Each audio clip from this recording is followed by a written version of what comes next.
Okay. All righty. Yay, we have people logging on. We're live. Welcome, welcome, guys. Nice to be here. All right, as people are sort of logging on, I'm gonna start chatting a little bit here. My name is Rachel Roden. I am a board member on the Electric Peak Arts Council.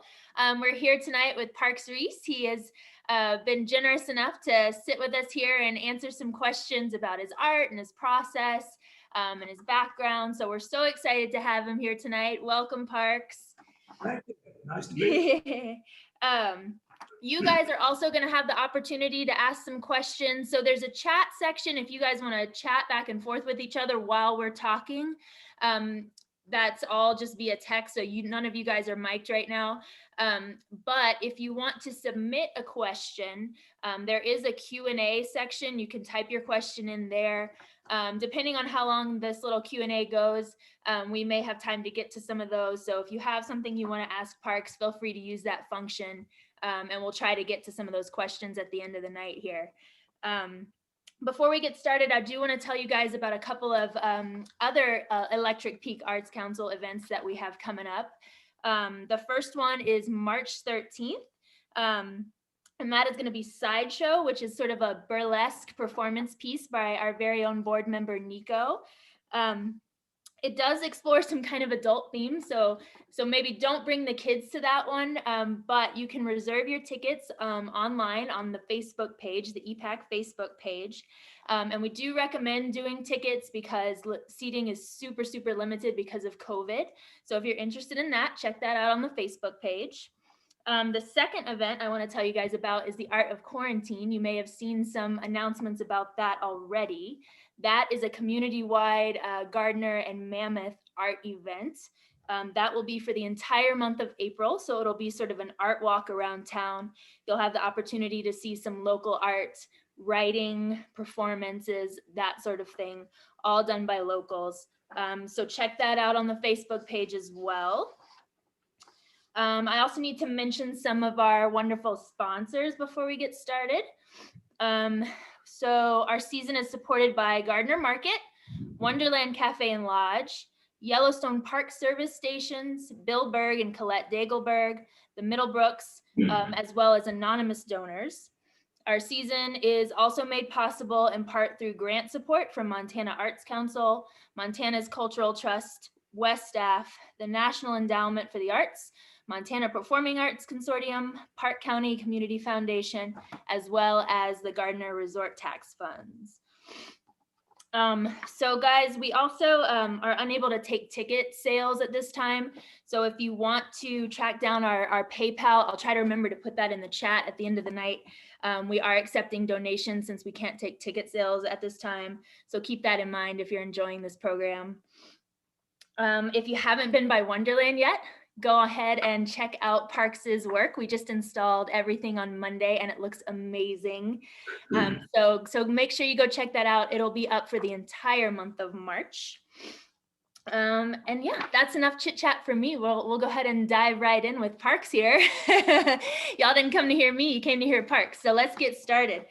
I guess Parks, we'll start by having you maybe tell us a little bit about your background and your inspiration and your influences, if you're able to do that. Sure. I was born in the Blue Ridge Mountains of North Carolina. That's the Appalachian Mountains. Mm-hmm. Semi-hillbilly. And I kind of got lucky in that my mother was one of those natural good artists. Then after I was born and she was married and she was a housewife, she became an artist. And she was pretty renowned and she mostly finger painted.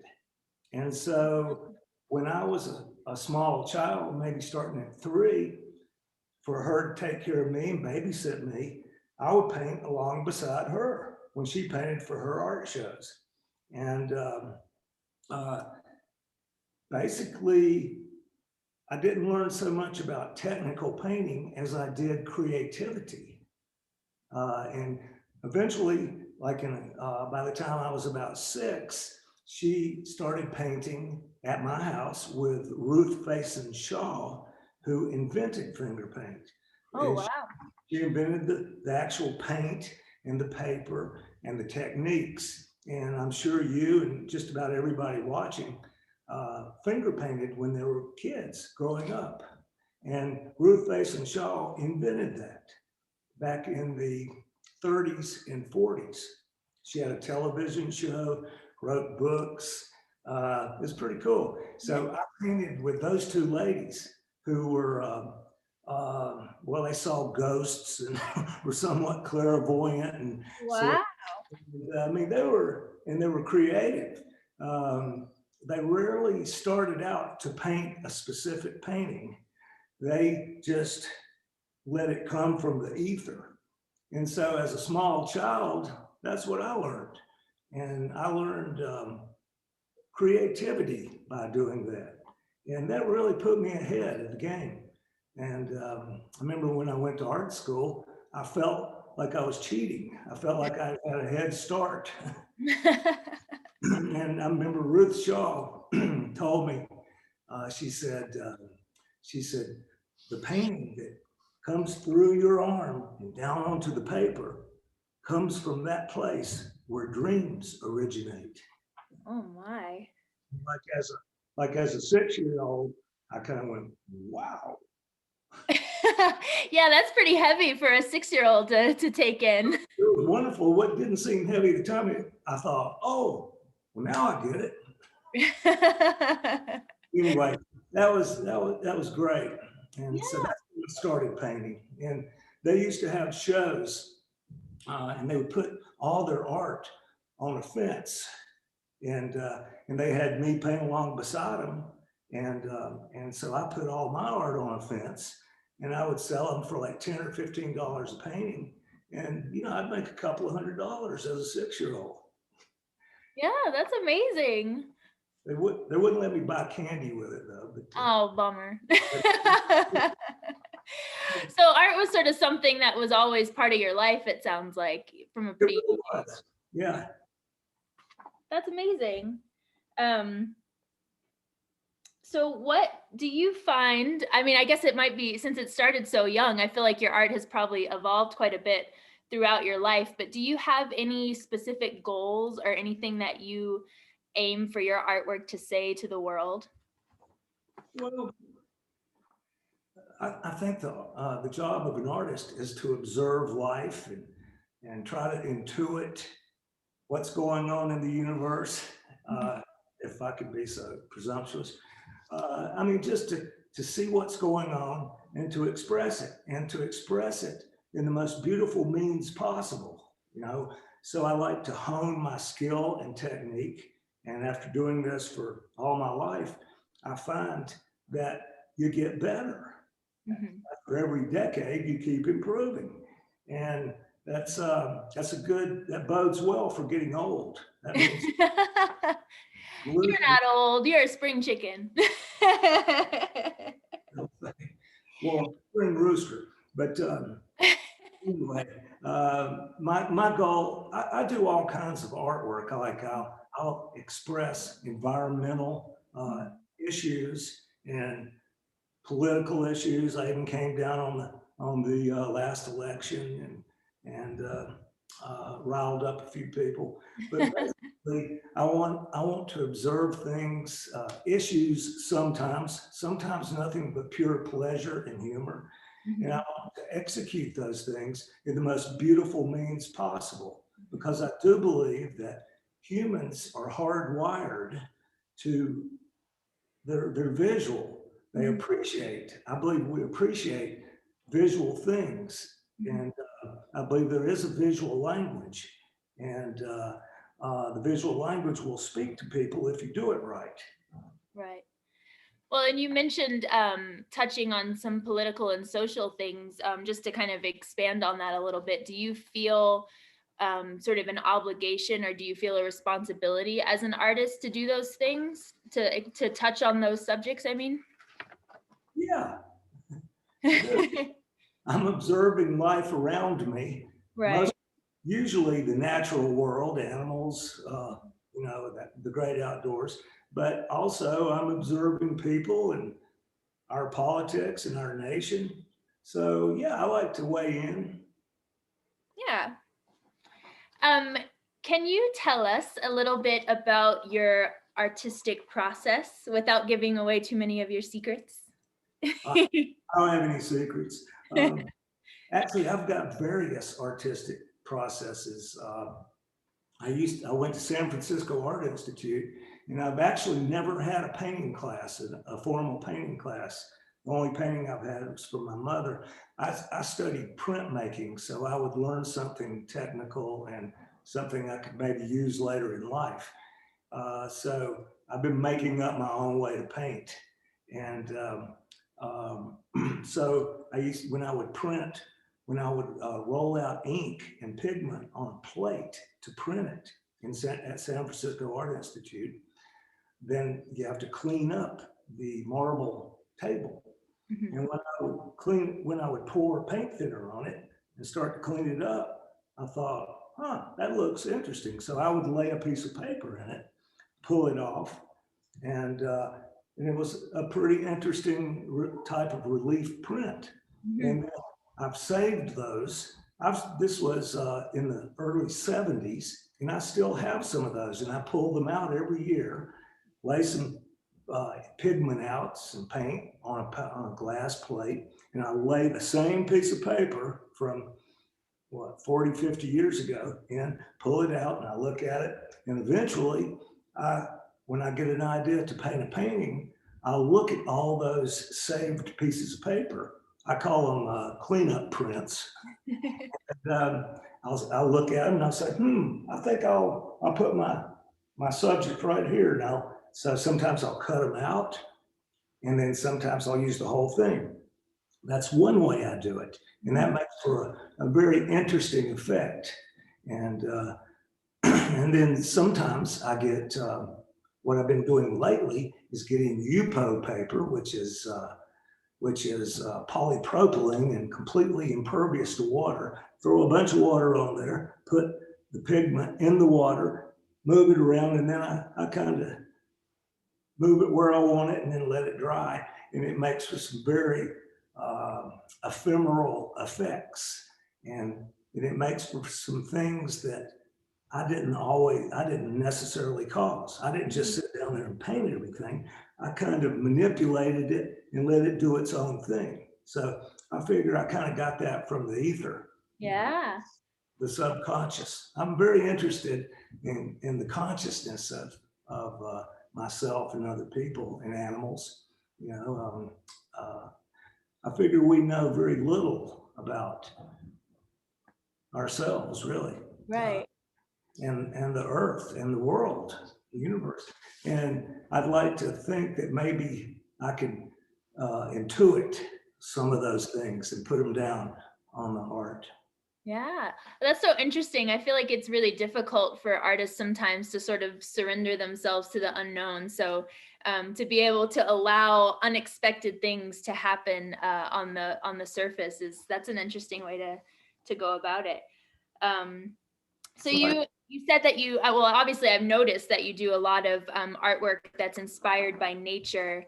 Do Yeah. you do any research, or do you ever go out in the field before you start paintings, or are they always just sort of this intuitive from the ether inspiration? Well, I have to do a lot of research. That's why I go play hooky, go hunting and fishing a lot. I'm researching my subject, Nice. outdoors and the animals and the fish. But yeah, that's research. I'm Mhm. always learning about, I'm always looking and learning, and I process that and bring it back to the studio and paint it. Sometimes I have pictures, and a lot of times I'll have pictures of animals. I look at animals and kind of commit them to memory, but I'll also grab a picture of a specific animal, and for a painting I'll want to do. Mhm. Do you ever do field sketches? What? Do you ever do field sketches like while you're out hiking or hunting or fishing or anything like that? Yeah, sometimes, but not as much. But yes, Yeah. So you just sort of allow yourself to be in the moment and then let the inspiration take over once you're back in the studio. Well, usually I'll get an idea of something I want to do. I want to paint, and then I'll lay out that specific idea in drawing form, so it's exact. And then the background and everything around it, then I put it in and let it do its own thing, kind of with my guidance. Nice. I love that.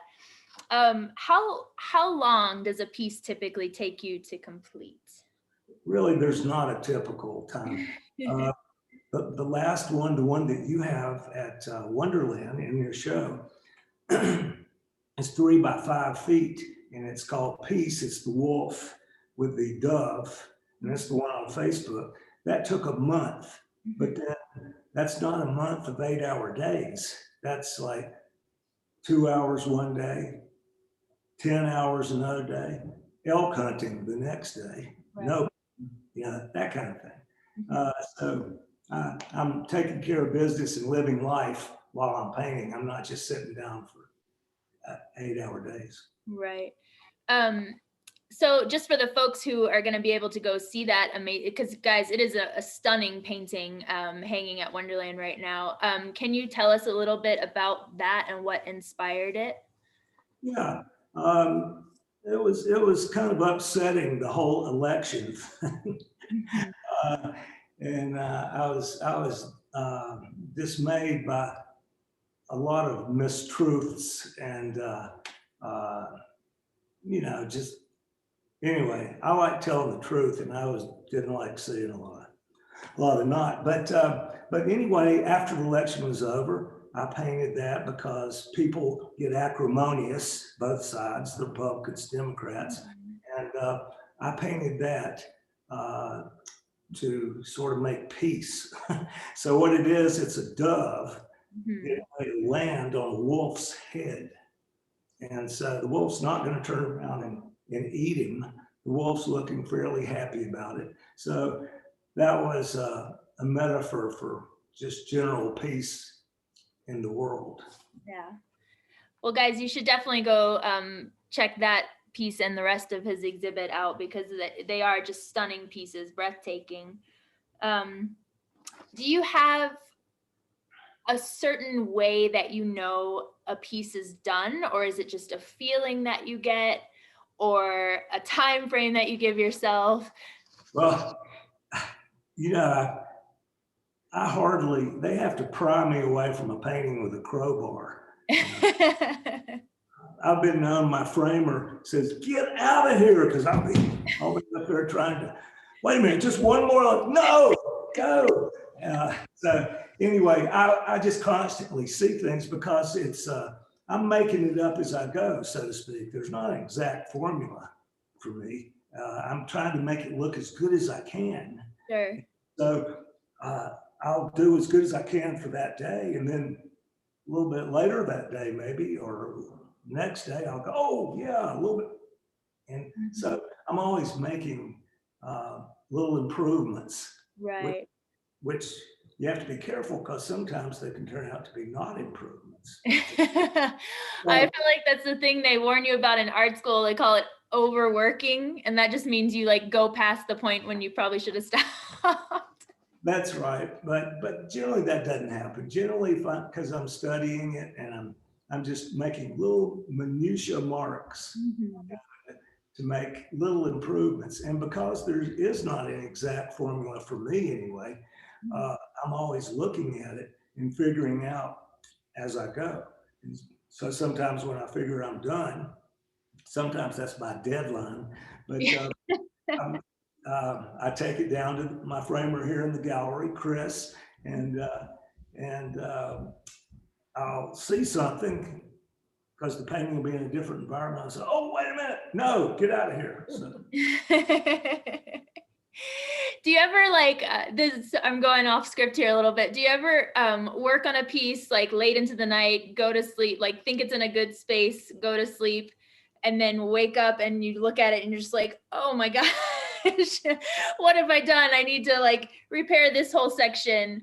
Or maybe even the opposite. You're like really frustrated with it before you go to bed and you wake up and you're like, actually, I'm great. I don't know what I was thinking. It's always good to sleep on something. I don't usually look at it and go, oh, it's a catastrophe, because I'm kind of making it work as I go. But yeah, I mean, the best, if I have a problem and I'm trying to think a problem through, and painting is problem solving. Mm. It's your, how do I make this look like what I want it to look like? How do I get contrast? How do I make it so the viewer can see it clearly? That kind of thing. And so you have to figure out techniques to do that. It's technical. And so if I'm having a little bit of an issue, or I want to think something through when I wake up in the morning, when you wake up, you've had a good night's sleep and you're just in that sublime, wonderful, this relaxed state. You're not quite awake fully, but you're not asleep either. It just feels great. That's a perfect time to inject that problem that I'm trying to figure out and let it circulate in my mind and work it out. Yeah. And it works good. And same thing is if I'm trying to think up an idea for a painting and I know the general subject, I'll do the same thing. I'll lay in that wonderful, wonderful, relaxed state and then pose the problem to myself. And usually something comes up. Yeah. Well, you mentioned that connection to the ether earlier. Do you feel like that sort of like maybe sort of still not quite out of that dreamlike state is that time when you're close, you have more of that connection, you're closer to the ether at that time of the day? I feel like we're just right on the edge of being able to see a lot of what's going on, but just can't quite get it. I feel like when I read a poem, sometimes I feel like poets are just, they feel it's there, but they're working it and hoping to get it, but maybe not quite. But I feel like we all kind of feel there's a lot going on, and I would like to. I'm always intrigued by maybe I can intuit some of it and paint it. Yeah, grasp the ethereal. Yeah. Have you ever struggled with letting a piece go? Have you ever been so in love or so connected to something that it was hard to give it up? Well, a long time ago, yes.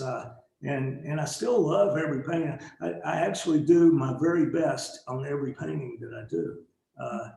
And some work out better than others, but I always try my best. And I did, when I was younger, I wasn't adverse to selling them, but I did part with them with some lament. But now with photographs and easy access to cell phones and it's just so much easier to document it. So even when I let the painting go, when I sell it, I still got it because I have pictures. And I do magazine work and I do prints. So I'm involved with reproducing the paintings. So I still have them even when I sell them. Yeah. So you dabble in quite a lot of different mediums there. You've mentioned printmaking and painting. Have you ever dabbled in like sculpture or any other sort of mediums that you tried, but just maybe they weren't your thing? Or yeah, I've done pottery on a wheel before. I've done sculptures. I've done this thing I'm sitting on here. It's a bench, and I drew this, and my friend cut it out with a plasma cutter. And so if you can get up close on this is called Rainbow on a Worm. It's on skinny dipping. You know what I'm talking about. Wait, did you say, is that you? You said that's you? Well, it's not specifically, but euphemistically. But this is Rainbow and a Worm, and this is a bench that I have in my gallery. And I drew this whole back on a sheet of metal with a piece of soapstone, and my friend cut it out with a plasma cutter, and then he built a bench. So this is one thing that I've done, and I just did a license plate for the Absaroka Beartooth Wilderness Foundation, and that's one of the largest wilderness areas in the world. I forgot, it's about 1 million acres, almost, I think, and it joins to Yellowstone Park. And it's turned out to be a very popular license plate. So license plate is a Montana state license plate, and it's sold. And I'm told it's the best-selling one now. I'm not sure, but in the state. And so part of that money goes to the state, part of it goes to the Absaroka Beartooth Wilderness Foundation. So I'm helping them make money, and plus there's people that see the license plate that don't know what that is. I mean, most people probably don't know what the Absaroka Beartooth Wilderness Foundation is, but so it makes them money, and it makes them known. That's great. I actually know a couple of folks when we were advertising for tonight's event online. A couple of ladies commented like, "Oh, we found the license plate artist." So, so it's out there for sure. I do think it's very, very popular. I get a thrill when I see a car go by with that. Wow, that's fun. I bet so. Are there any art trends you are paying attention to, or that you have in the past that you were particularly taken with? No. No, I mean, I like good art. I like to see skill and beauty, and it doesn't have to be representational. It can be abstract. I'm not as taken with postmodernists like minimalist art, where I need to see beauty and skill in execution, and I need to see a good painting. You know, more cerebral only. I like it to be cerebral and beautiful. But so not a specific trend. Like my favorite last trend, I only study about in history. That'd be cave painting. Interesting. And so have you been directly inspired by that, or has that like shown up in any of your pieces throughout the years? Oh, a critic has called me a modern cave painter. I'm not sure how to take that exactly, but I'll take it well. So how, just from what we chatted about earlier, how did your dislike of trend following affect your education in art school? I'm not saying I specifically dislike it, and I'm just saying I've just never been attracted to it. Sure.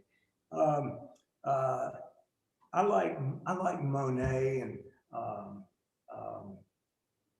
I like Van Gogh. There's a lot of other painters. I love Russell Chatham. I used to be his assistant some, and I was around him a lot, and I did lithographs in his studio. So I studied his work and asked him questions, and he didn't teach me per se, but I worked in his environment and learned a lot, and came to respect his work. So Russell Chatham would be one of my mentors, and he just passed away a few months ago. Right. I heard about that.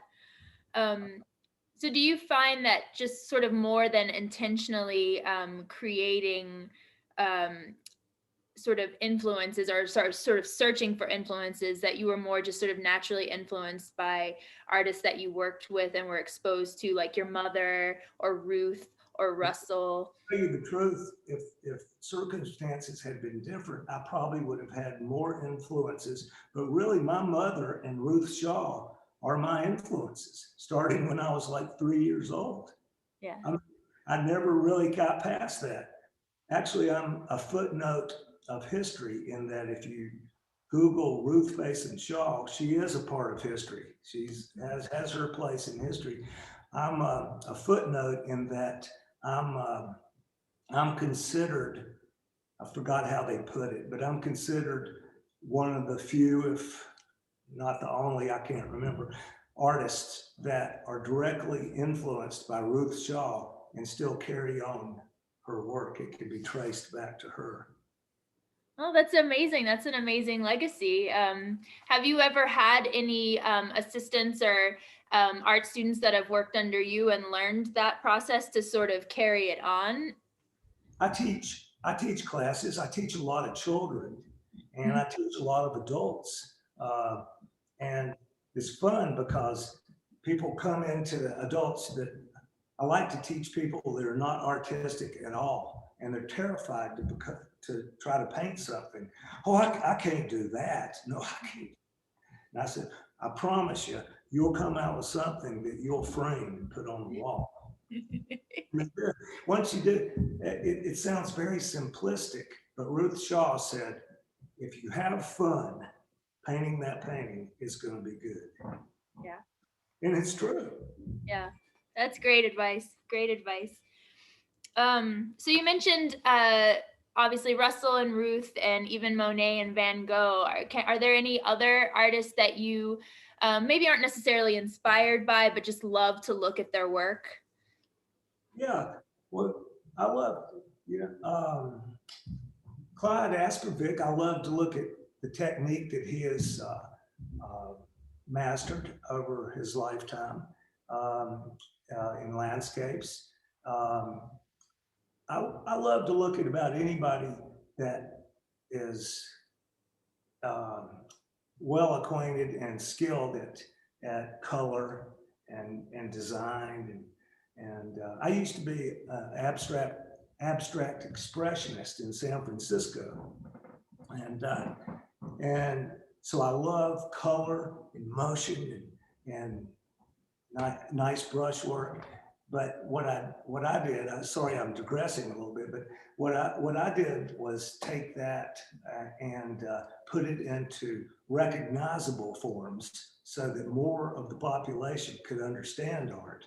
Mm-hmm. So I've got abstract expressionism, but instead of being abstract, it's expressionism with something identifiable, a storyline. Usually I have a storyline in my work, which is humorous, sometimes poignant, other times. But to undigress, yes, I used to like Richard Diebenkorn, who was a Bay Area abstract painter. And I liked Michi Itami. She was a Japanese teacher of mine, actually, at San Francisco Art Institute.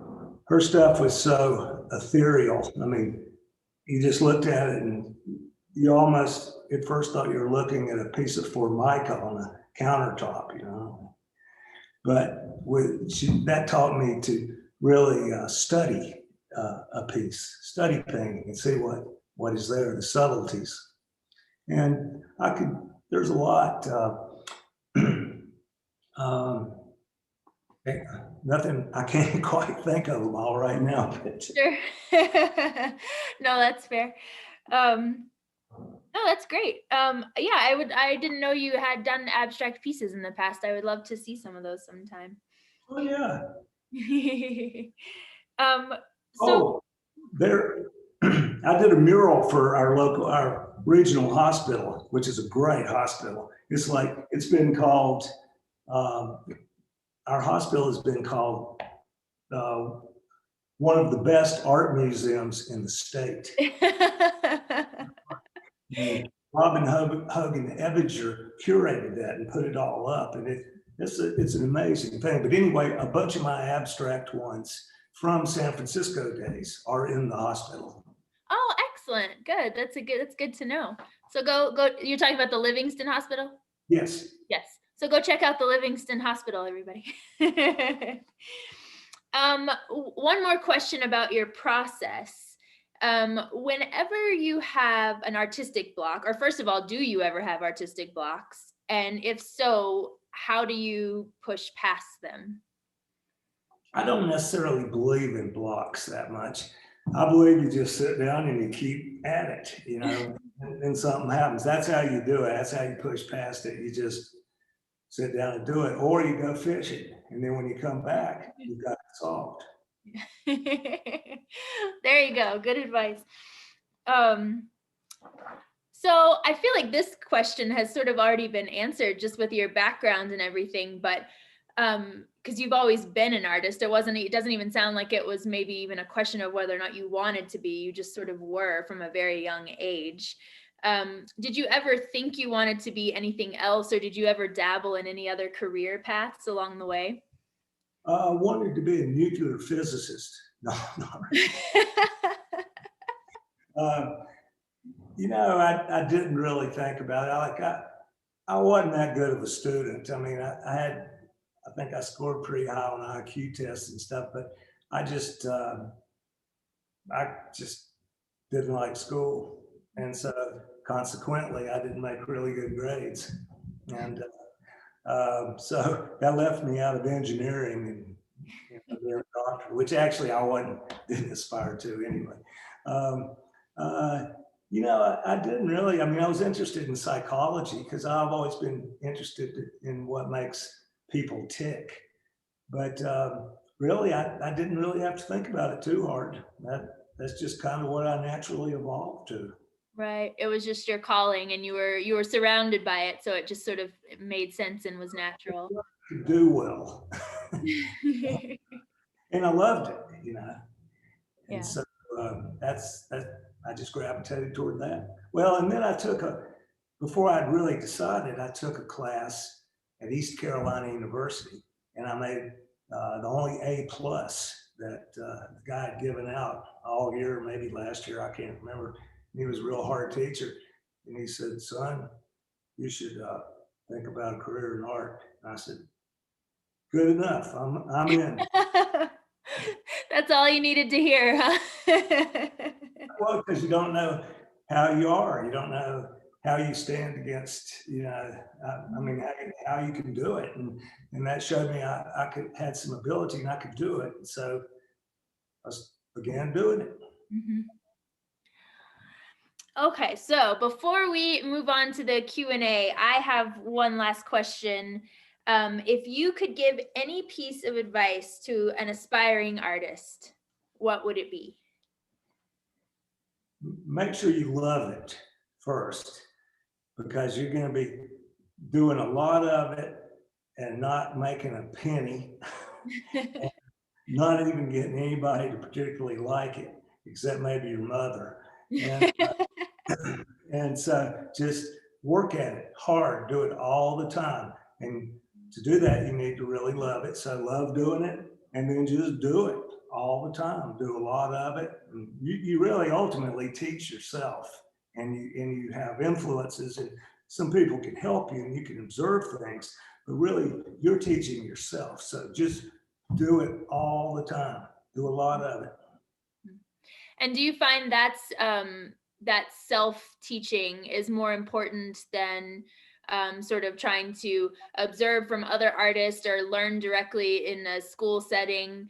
Do you find that process to be more important in developing your own style? Well, one thing I found out, I did go to art school, but I really learned a whole lot more from my mother than I did in art school. And generally, there's a postmodernist trend, which in art schools, and at least when I was there, graduated in the 70s, and to me, it was short on discipline, like how you draw, how to paint, how to design. I wanted to see more discipline. It seemed to evolve, and I'm not sure about now. I think it might be similar, more esoteric, like without the discipline. And so I think you need to learn how to draw and paint, and because that's visual language, and so I didn't really listen to my teacher. I mean, I listened to anything they had to impart, but I didn't take seriously the style, the postmodernist style they were trying to teach. And I feel sorry for some of the people that did, because they didn't really, I don't think they learned as much as they could have. Right. Well, cool. Well, guys, it looks like we've got a few questions, at least in the Q&A section. So I'm going to open that up and see what we can get from that. Ooh, okay. An anonymous attendee asks, which river or hillside gives you the best inspiration? So I guess they're asking, what's your, maybe a place in Montana or just in general in nature that has inspired you? Oh, I really like them all, but I'm more closely identified with the Yellowstone River because I live on it. So I would have to say that, but I'll also have to say that I participate in a plein air painting competition each year. And that's not my forte. That's not my thing exactly, but I do that because it's fun and it makes me a better artist to do something I'm not all that great at.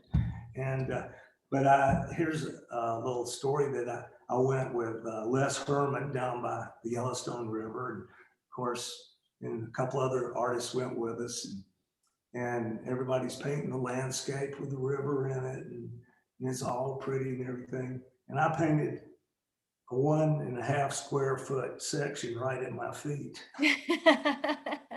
So that's sort of my take on things at times. Right. Was it just something like you looked down and it inspired you, or was it a concerted effort to sort of do something different from the rest of the crowd? And like the reflections and the current and everything, it was kind of an abstract expressionist painting. Mm-hmm. And copied from, I did it. So I just enjoyed that. And that was fair game for plein air because I painted the river. I just didn't paint but a little bit of it.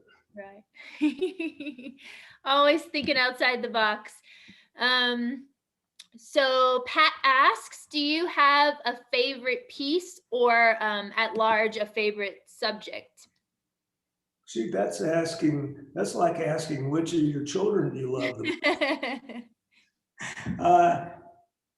Yeah, luckily, one of the last pieces I've done is probably my favorite. So now, and that's a good thing because it's now like I'd hate to say one I did 20 years ago, but I do like them all. They're all my favorite in some way or another. But the last one I did, I was more technically able and mentally able to think up an idea. So I love it because I love the piece, but also am very happy that I am getting better.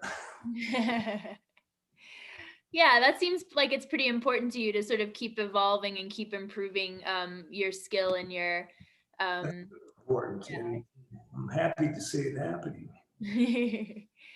So I guess this one kind of ties in as well to that same question. This is another anonymous question. It says, which piece are you most proud of? So I guess that could expand a little bit if there's something that you felt like had a specific impact on someone or the world. What piece are you most proud of? Well, really a lot of them, but I could point out one in particular or two. This is one. This is lost fish are always bitter. I like to do puns and plays on words, but that's also a proverb. That's a saying. That I got that one from Japanese saying, lost fish are always bitter. In other words, when you lose one, then immediately you go, man, that thing was that big. And that's my son and my godson sitting in the boat. Oh, neat. But I'm illustrating that saying probably is worldwide, really. So that's one.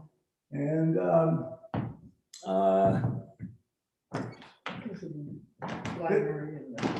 this one, This is Shoot for the Moon.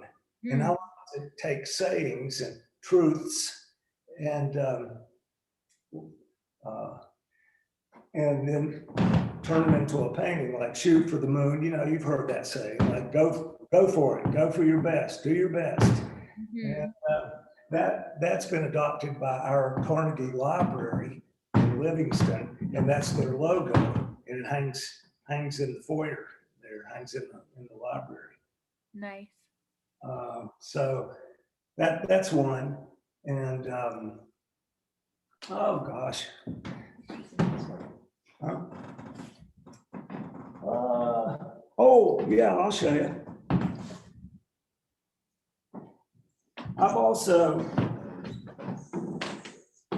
I've been a columnist for 2 magazines, and I'm not aware of anybody else being a columnist by virtue of art.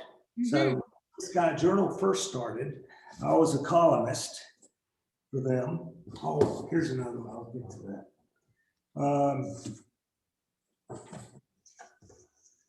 So I used to work with Greg Keeler, and we would together decide on a subject. And we were both columnists for the Big Sky Journal back when it originally started. And we would decide on a subject, and then he would write about it and I would paint it. And it was a pretty popular column. And this one here is called Debate, D-E-B-A-I-T. And this is about a true story that Greg Keeler saw on the riverbank. He saw, there's sort of conflict between bait fishermen and fly fishermen. Fly fishermen, they have mutual disdain for each other. And so he saw a fly fisherman and a bait fisherman get in a fight. And they were hitting each other with their rods. And so this is debate. And as you see, the fish is looking perplexed. Well, What was the name of the column? Keeler and Reece on fishing. Okay. Now look up some of the old ones. Yeah. And then also we did. I was a columnist for Outside Bozeman magazine, and I was called the artistic opiner, meaning I expressed an opinion through art. And this is just one, and all of the ones I did for them were environmentally oriented. That basically how we're destroying the environment. Sure. And this one is called global warming, how it works, I think. Yeah. And so you see what's going on there. There's they've got a fire going with gasoline heating up the world. I had a show, and I've been showing for 6 years in China. And I missed this year because of COVID. But they catch a lot of hell for their pollution, which they pollute a lot. They pollute like we did during the Industrial Revolution. They'll probably eventually get it under control, but right now it's very polluted. They do a lot, and they're sensitive about that. And so this went up for a show over in China, and it got censored. They said, take it down. Oh no. Wow. I feel like you should count that as a feather in your cap for sure. I like to get along when I'm there, but sure. And then I just like to do funny things, sometimes just absurd humor, nothing more. And that's what this one is. This is, I'll let you look at it for a minute. I bet you can't guess what the title will be. It is Peanuts Envy. Oh no. That's nothing more than just adolescent humor. Yeah, sure. Nothing wrong with that for sure. A large part of my work is just fun and funny humor, like tell a joke almost in a painting form. A lot of it are more serious. Yeah, there's certainly a lot of your paintings at Wonderland that we've all just been having a great time walking around and chuckling at throughout the day. That's what you should be doing. This is, I'll do any kind of art. I do logos for people, for big brothers and sisters, for all kinds of people. But this, a friend of mine started a spice company, which was Carolina Cajun. So I did his label for it. And this is the label. And this is the sign he would put in stores. And I enjoyed that. To get it better. In trouble. That was his logo, his kind of saying, get a better piece of chicken, you gotta be a rooster. Picked out of a grocery store, actually. Nice. But it's a very good spice. Well, where can we find it? Can we order it online? Well, unfortunately, he was killed in a car wreck, and that pretty much shut down the company. Yeah, gotcha. Well, sad. But yes, you can get it because I've got several cases of it. And yes, you can get it just through my gallery. Oh, okay. We'll Cool. ship it. I think it's what, $5 a jar.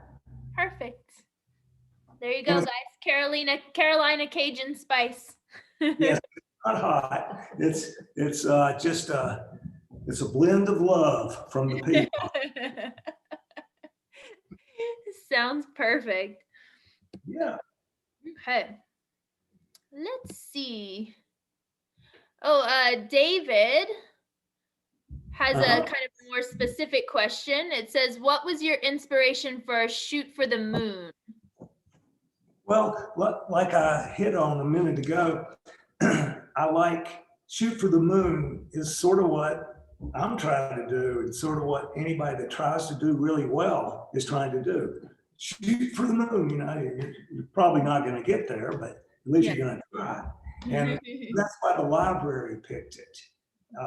Because libraries impart knowledge and hopefully wisdom, and so, but what's actually going on in the picture is if you're a fisherman or you've noticed fish, they hit something so fast, because they got to be fast, and so they'll see a reflection in the water. Boom! They'll hit it, and it was nothing but a reflection.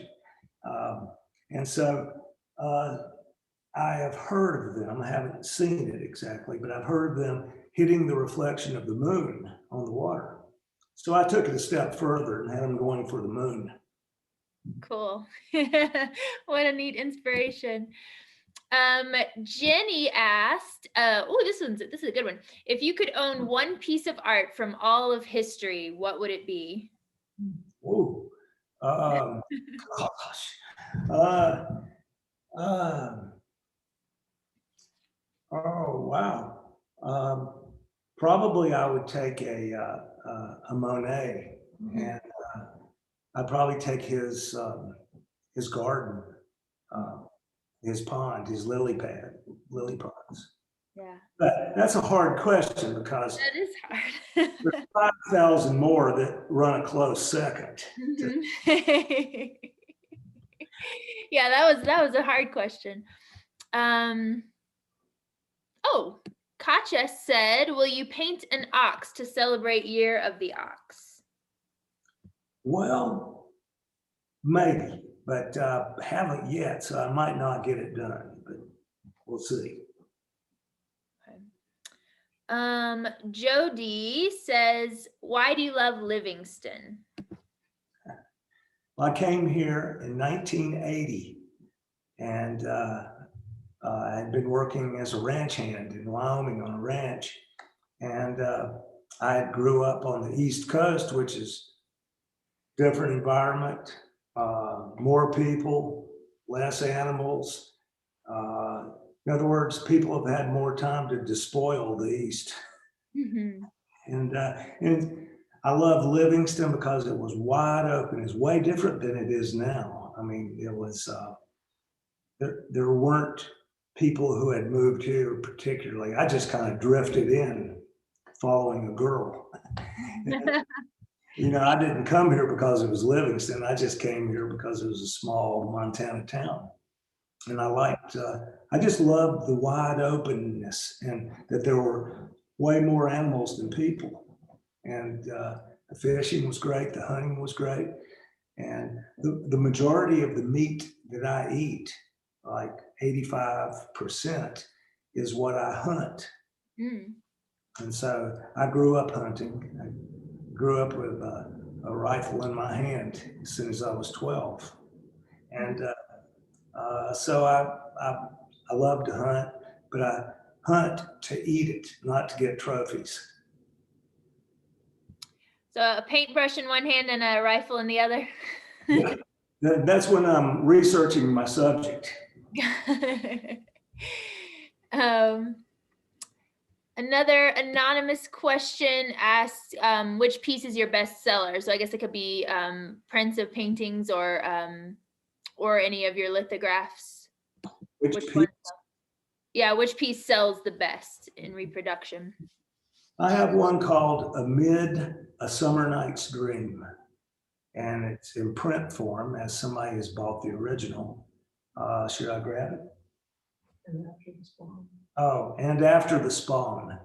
That's after the spawn. That's almost becoming archaic because you remember in movies after the stars would have sex, then they would light up a cigarette. They don't quite do that anymore, but that was during the golden era of movies. And so there's two trout in the water with each with cigarettes in their mouth. Mm-hmm. Yeah, that one has quickly become a favorite with the staff at Wonderland. They noticed that one pretty quick. Oops.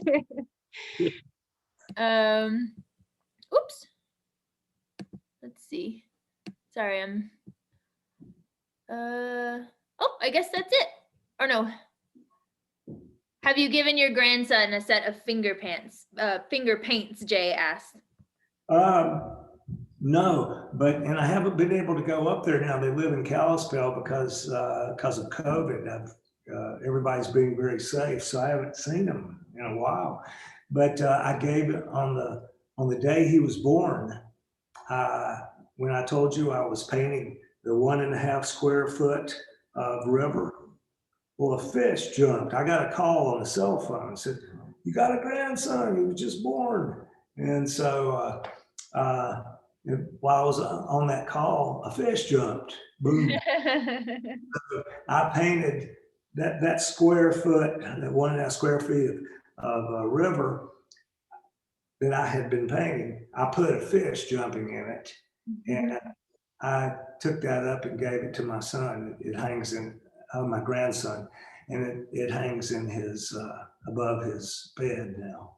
Hung above his crib, but he's outgrown the crib. Right. Well, what a great memory. That's perfect. Yeah. Well, so that is actually perfect timing. That is all for the questions that were submitted by the viewers. So I just want to thank you for doing this with us tonight. It's been awesome. So everybody, if you haven't already, please go to Wonderland and check out his amazing work. It will be there for the entire month of March. So yeah, go in, grab a bite, check out the art. And thank you again, Parks. Thank you so much. It was great. I might add that Wonderland is excellent food. Oh, pretty amazing. There you go. Live in Gardner, and I only expected cheeseburgers and stuff, but it's great cuisine. Well, thank you. This is a pleasure, and it's a pleasure to talk to you. Awesome. And it's been my pleasure. Cool. Well, thank you guys. Everybody have a great night. Thank you so much for tuning in and participating. We had a great time. Be sure to follow EPAC on Facebook and on Instagram to stay apprised of the other events that are coming up. And again, be sure to go to Wonderland and check out Parks's work before the end of March. Yes, boy. Do it. We'll see you.